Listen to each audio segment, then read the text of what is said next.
Hello friends, welcome to our YouTube channel government exam insight. आज हम देखेंगे 28 फरवरी 2025 के द हिंदू में आए हुए सभी आर्टिकल और एडिटोरियल को जो गवर्नमेंट एग्जाम के लिए ज़रूरी है, और साथ ही में हर एक टॉपिक के पॉइंट वाइज नोट्स। तो वीडियो में बने रहे, और वीडियो थोड़ा भी हेल्पफुल लगे तो हमारे चैनल को सब्सक्राइब करना ना भूलें। तो ये है आज के इंपॉर्टेंट टॉपिक्स। तो चलिए शुरू करते हैं। देखते हैं हमारा फर्स्ट टॉपिक जो कि है फ्री एंड फेयर इलेक्शन। इसके न्यूज़पेपर की हेडिंग है process where free and fair election will be a casualty. Introduction देखें तो इलेक्शन डेमोक्रेसी की बैकबोन होती है, जिसमें लोग अपने नेताओं का चुनाव करते हैं। फ्री और फेयर इलेक्शन के बिना डेमोक्रेसी कमज़ोर हो जाती है। अगर इलेक्शन को मैनिपुलेट किया जाए या अनफेयर प्रैक्टिस यूज़ हो तो उसे तो लोगों का विश्वास टूट जाता है। तो ये एडिटोरियल है, समझते हैं। अगर इलेक्शन फ्री एंड फेयर नहीं होते तो क्या होता है? सरकारी शक्ति का गलत इस्तेमाल होता है, जैसे रूलिंग पार्टी गवर्नमेंट मशीनरी इसका मिसयूज़ कर सकती है, जैसे कि पुलिस, मीडिया और एडमिनिस्ट्रेशन की पावर का उपयोग अपने फेवर में कर सकती है। एग्जांपल देखें तो सरकारी मीडिया सिर्फ एक पार्टी का प्रचार करे और अपोजिशन की आवाज़ दबाई जाती है। वोटर सप्रेशन, मतदानों मतदाताओं को वोट देने ना देना। फिर कुछ लोगों के वोटिंग राइट्स छीन लिए जाते हैं या उन्हें वोट देने से रोका जाता है। एग्जांपल, माइनॉरिटी ग्रुप्स या अपोजिशन सपोर्टर्स के नाम वोटर लिस्ट से हटा दिए जाते हैं। पोलिंग बूथ्स दूर शिफ्ट कर दिए जाते हैं ताकि कुछ वोटर्स वोट ना डाल सके। चुनावी धांधली and booth capturing, fake voting, EVM tampering और बूथ कैप्चरिंग जैसे तरीके यूज़ किए जाते हैं। एग्जांपल, लोग दूसरे के बिहाफ में वोट डाल देते हैं या एक वोटर मल्टीपल बार वोट करता है। ईवीएम मशीन्स में गड़बड़ करके वोट्स को बदलने की कोशिश की जाती है। फिर उसके बाद देखते हैं पैसे और धमकी के प्रभाव, money and muscle power. Political parties black money और धमकी का इस्तेमाल करके वोट्स खरीदने की कोशिश करते हैं। Example, cash gift, liquor, ration या फ्री स्क्रीम का प्रचार सिर्फ इलेक्शन के टाइम पे होता है। वोटर्स को धमकाया जाता है कि अगर उन्होंने किसी और पार्टी को वोट दिया तो उन्हें नुकसान हो सकता है। मीडिया मैनिपुलेशन और फेक न्यूज़, बायस मीडिया कवरेज एक पार्टी को सपोर्ट करता है और दूसरी पार्टी की इमेज भी करता है। फेक न्यूज़ और प्रोपेगेंडा लोगों को मिसलीड करता है।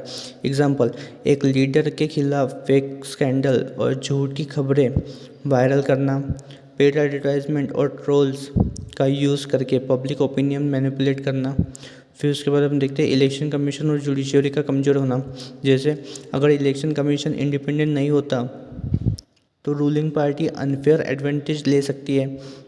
एग्जांपल, इलेक्शन कमीशन कंप्लेंट का टाइम पर जवाब नहीं देता या इलेक्शन वायलेशन इग्नोर करना। जुडिशरी भी प्रेशर में आके फेयर डिसीजन नहीं लेती। इसका असर क्या होता है? डेमोक्रेसी वीक होती है। इलेक्शन अगर मैनिपुलेट होते हैं तो गवर्नमेंट लोगों की असली पसंद को रिफ्लेक्ट नहीं करती।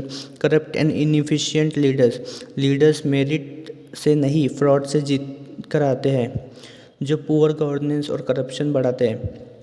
पब्लिक ट्रस्ट खत्म होता है।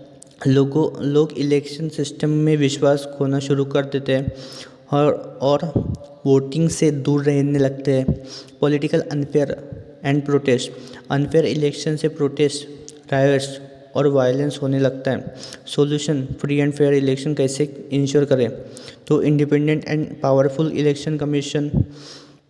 इलेक्शन कमीशन को पॉलिटिकल प्रेशर से दूर रखना और उसे अधिक अधिकार देना। Transparent election process, CCTV cameras, real time monitoring और इंटरनेशनल ऑब्जर्वर्स का उपयोग करना। मनी एंड मसल पावर पर रोक, स्ट्रिक्ट लॉज होने चाहिए जो ब्लैक मनी और वोट बाइंग को रोक सके। Free media and fake news control, fact checking mechanism और अनबायस्ड जर्नलिस्ट का प्रचार। फिर voter protection and opposition right, her voter को बिना किसी भय के वोट देने का अधिकार होना चाहिए। कंक्लूजन देखें तो जिस तरीके से चीफ इलेक्शन कमिश्नर ने इलेक्टोरल रिफॉर्म्स की मांग की है, वैसे ही एक मजबूत और इंडिपेंडेंट इलेक्शन सिस्टम डेमोक्रेसी के लिए अनिवार्य है। अगर इलेक्शन फ्री एंड फेयर नहीं होंगे तो डेमोक्रेसी सिर्फ नाम का रहेगा, असल में नहीं। इसलिए सख्त चुनावी कानून, इंडिपेंडेंट इंस्टीट्यूशन और एक्टिव सिटीजन की ज़रूरत है। एक सही इलेक्टोरल प्रोसेस ही लोगों की असली पसंद को रिफ्लेक्ट करता है। तो इसके बाद हम देखते हैं हमारे नेक्स्ट टॉपिक को, जो कि है ट्रम्प 2.0 एंड इंडिया। और इसके न्यूज़पेपर की हेडिंग है Trump 2.0 and the new matrix of US India defence ties. तो देखते हैं introduction. Impact of India US relation. Donald Trump के सेकेंड टर्म का इंडिया यूएस रिलेशन पर सिग्निफिकेंट इम्पैक्ट हो सकता है। की एरियाज ऑफ कंसर्न। इस डेवलपमेंट का प्रभाव ट्रेड, डिफेंस, टेक्नोलॉजी और जियोपॉलिटिकल डायनेमिक्स पर पड़ेगा। Policy shift. ट्रम्प 2.0 की पॉलिसीज से इमिग्रेशन, टैरिफ और डिप्लोमेटिक स्ट्रेटजीज में बदलाव आ सकता है। एरियाज की areas of impact. Trade relation, protectionist policies. Trump की अमेरिका फर्स्ट अप्रोच के कारण टैरिफ और ट्रेड बैरियर्स लगने की संभावना है, जो इंडिया के एक्सपोर्ट को चैलेंज कर सकता है।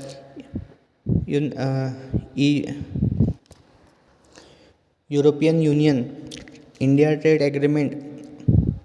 अगर यूएस ट्रेड रिस्ट्रिक्शन लगाता है तो इंडिया और यूरोपियन यूनियन अपनी फ्री ट्रेड एग्रीमेंट को फाइनलाइज करने की कोशिश करेंगे ताकि नए मार्केट्स एक्सप्लोर किए जा सकें। Defence cooperation. Stronger defence ties. India और यूएस के बीच डिफेंस पार्टनरशिप और मजबूत हो सकती है। Advance military equipment. इंडिया ने पहले ही यूएस से Apache helicopter, MH-60 Romeo helicopter और सिग सौर राइफल जैसे हाई टेक वेपन्स एक्वायर किए हैं।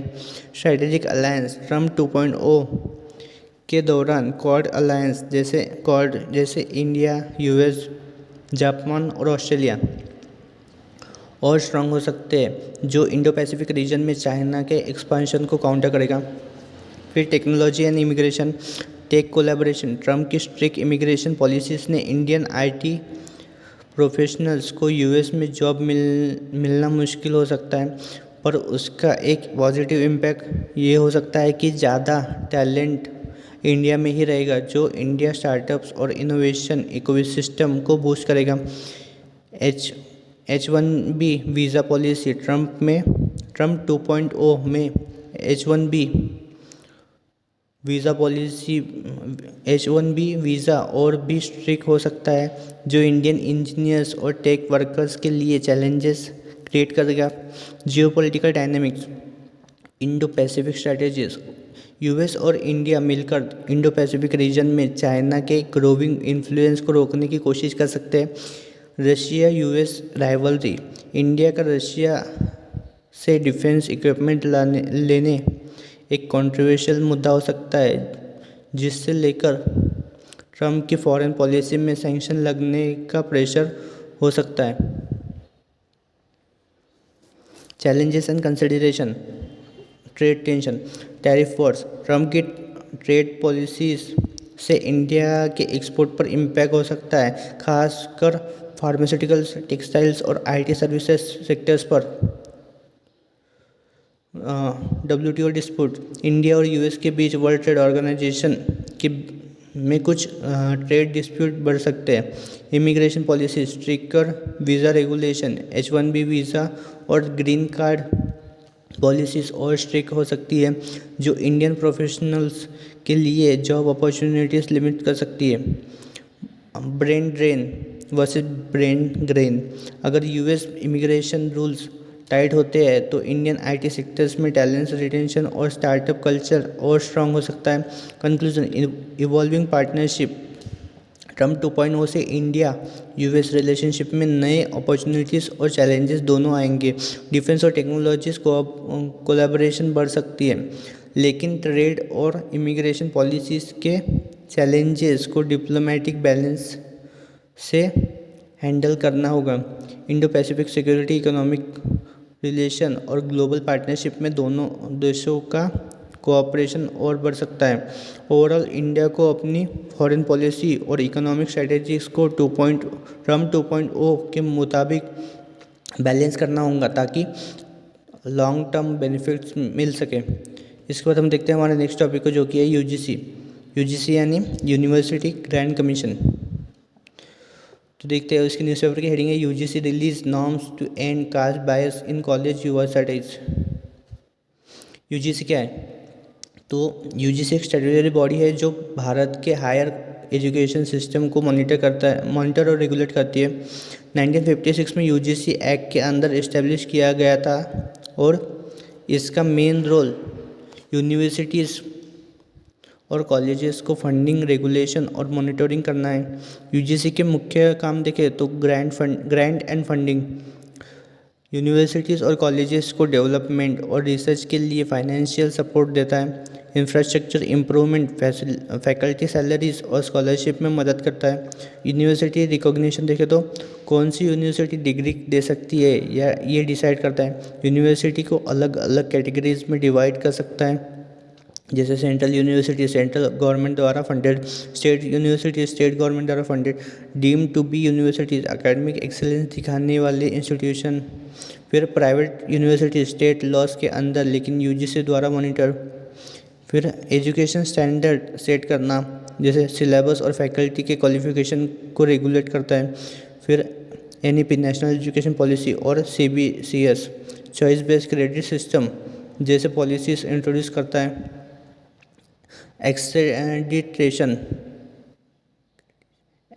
Accreditation and quality control, NAAC national assessment and accreditation council के साथ मिलकर यूनिवर्सिटीज़ का रैंकिंग और एक्रेडिटेशन करता है। यूनिवर्सिटीज़ को हाई क्वालिटी एजुकेशन और रिसर्च के लिए इनकरेज करता है। Online distance learning regulation, online और डिस्टेंस एजुकेशन कोर्सेज को इम्प्रूव करता है। यूनिवर्सिटीज़ के ऑनलाइन कोर्सेज फ्रॉड और लो क्वालिटी से बचाव के लिए मॉनिटरिंग करता है। उसके बाद रिसेंट रिफॉर्म चैलेंज देखें तो national education policy 2020 multi disciplinary का लर्निंग प्रमोट किया जा रहा है। स्टूडेंट अलग अलग सब्जेक्ट चूज़ कर सकते हैं। उसके बाद 4 ईयर अंडर ग्रेजुएट प्रोग्राम और रिसर्च बेस्ड लर्निंग पर फोकस बढ़ाया जा रहा है। यूजीसी की AICTE एंड NCTE के साथ merger planning government higher education commission of India बनाने की योजना बना रही है। यूजीसी और AICTE और NCTE एक सिंगल रेगुलेटरी अथॉरिटी के अंदर आ सकती है। एक्सपेंशन ऑफ ऑनलाइन एजुकेशन तो स्वयं, फिर NPTEL जैसे ऑनलाइन लर्निंग प्लेटफॉर्म को प्रमोट किया जा रहा है। यूनिवर्सिटीज़ को ऑनलाइन और हाइब्रिड लर्निंग को बढ़ाने के लिए इनकरेज किया जा रहा है। चैलेंजेस फेस बाय यूजीसी तो लिमिटेड फंडिंग, यूनिवर्सिटीज़ को रिसर्च और डेवलपमेंट के लिए फ़ंड की कमी होती है। फिर पॉलिटिकल इन्फ्लुएंस तो गवर्नमेंट इंटरफेरेंस कभी कभी ऑटोनॉमी को इम्पैक्ट करता है। फिर आउटडेटेड करिकुलम, यूनिवर्सिटीज़ का सिलेबस इंडस्ट्री के नए ट्रेंड के अकॉर्डिंग अपडेट नहीं होता। फिर एक्रेडिटेशन बहुत सारी प्राइवेट यूनिवर्सिटीज़ बिना प्रॉपर अप्रूवल के चल रही है। फिर lack of industry collaboration, universities और इंडस्ट्रीज़ के बीच प्रॉपर कोऑर्डिनेशन नहीं है जो ग्रेजुएट्स के जॉब रेडनेस को अफेक्ट करता है। कंक्लूजन देखें तो हम यूजीसी भारत की हायर एजुकेशन सिस्टम का एक इम्पोर्टेंट पिलर है। नेशनल एजुकेशन पॉलिसी 2020 और HECI जैसे नए रिफॉर्म्स एजुकेशन सिस्टम को और मॉडर्न और इफ़ेक्टिव बनाने की कोशिश कर रहे हैं। अब आने वाले समय में फंडिंग, फैकल्टी, ट्रेनिंग और रिसर्च फैसिलिटीज़ को और मजबूत बनाने की ज़रूरत है। तो इसके बाद हम देखते हैं हमारे नेक्स्ट टॉपिक को, जो कि है ऑलिव रिडले टर्टल। और इसके न्यूज़पेपर की हेडिंग है India's olive ridley turtle numbers improve but climate skews sex ratio. तो ऑलिव रिडली टर्टल्स दुनिया की सबसे छोटी और अधिकतम संख्या वाली समुद्री कछुओं में से एक है। इनका नाम ऑलिव ग्रीन शेल की वजह से पड़ा है और ये गर्म ट्रॉपिकल समुद्री इलाकों में मिलती है। इनका साइंटिफिक नेम है लेपिडोचेलिस ओलिवासिया। मास नेस्टिंग अरीवाड़ा देखते हैं तो हर साल हजारों फीमेल टर्टल एक साथ बीच पर आकर अंडे देती है। इस प्रोसेस को अरीबाड़ा कहा जाता है जो स्पेनिश वर्ड अराइवल से बना है। भारत के मेजर नेस्टिंग साइट्स देखें तो गहिरमाथा बीच ओडिशा में दुनिया का सबसे बड़ा नेस्टिंग साइट है। फिर उसके बाद में राशिकुल्या रिवर माउथ वो भी उड़ीसा में ही है और देवी रिवर माउथ वो भी उड़ीसा में। फिर देखते हैं हैचिंग प्रोसेस। हर एक फीमेल टर्टल 100 to 150 अंडे रेत में दबा देती है। 45 to 60 दिनों के बाद अंडे से बेबी टर्टल निकलती है और अपने आप समुद्र की तरफ बढ़ती है। बहुत सारी हैचलिंग जिंदा नहीं बच पाती क्योंकि उन्हें पक्षी कीड़े और मछलियाँ खा लेती है। ओलिव रिडली टर्टल के सामने मुश्किलें देखें तो फिशिंग नेट्स, बहुत सी टर्टल्स फिशिंग नेट्स में फंस कर मर जाती है। फिर उसके बाद पोल्यूशन एंड प्लास्टिक वेस्ट। समुद्री कछुआ प्लास्टिक को खाना समझकर निकल जाती है जो उसके लिए जानलेवा होता है। बीच डेवलपमेंट, नए रिसोर्ट और कंस्ट्रक्शन की वजह से टर्टल्स को